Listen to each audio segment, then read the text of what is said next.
يقولون أن زيارة السنغال ما تكتمل بدون ما نوقف هني في غوري، هذه الجزيرة اللي تقع في المحيط الأطلنطي في واجهة العاصمة دكار.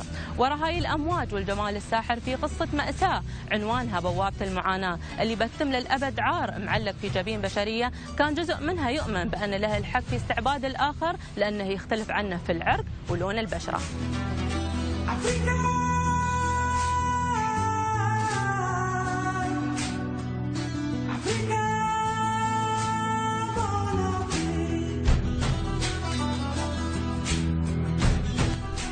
في 1444 كان البرتغاليين يرسلون لدولتهم حوالي 800 عبد سنويا جايين من مراكز التجميع الموجودة على الساحل الغربي لأفريقيا، وكانوا يخطفونهم بشكل وحشي من أهاليهم في وسط القارة السمراء. وسرعان ما انضمت للبرتغال كل من إسبانيا وفرنسا وهولندا والدنمارك وكل الإمبراطوريات اللي كانت تبحث عن سواعد قوية لخدمة مستعمراتها في المناطق الاستوائية بأمريكا اللاتينية. وفي 1619 وصلت أول سفن العبيد للمستعمرات الإنجليزية في العالم الجديد، لتبدأ بذلك محنة عرق أو مأساة إنسانية ما عرف التاريخ البشري لها اليوم شيء أكسى وأبشع منها.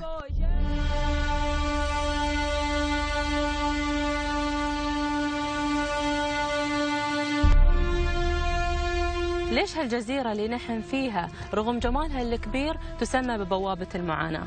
Elle s'appelle l'île de la souffrance, l'île de Gorée, parce que des millions de Noirs ont transité par cette île pour aller soit aux États-Unis, dans les Caraïbes, en Amérique du Sud ou bien en Europe. Donc l'île de Gorée fait à peu près 300 mètres de long et 900 mètres de long et 300 mètres de large. Donc 900 mètres de long du nord au sud et 300 mètres de large d'est en ouest. Donc elle a été occupée pour la première fois et de manière permanente en 1444 par les Portugais. Donc les Portugais ont été les premiers Européens à fouler le sol de l'île. Après les Portugais, les Hollandais, après les Hollandais, les Anglais, et après les Anglais, finalement les Français. Et la raison pour laquelle tous ces Européens se battaient pour le contrôle de l'île, c'était que pendant cette période, quiconque occupait l'île de Gorée contrôlait toute la traite des esclaves au niveau de l'Afrique de l'Ouest.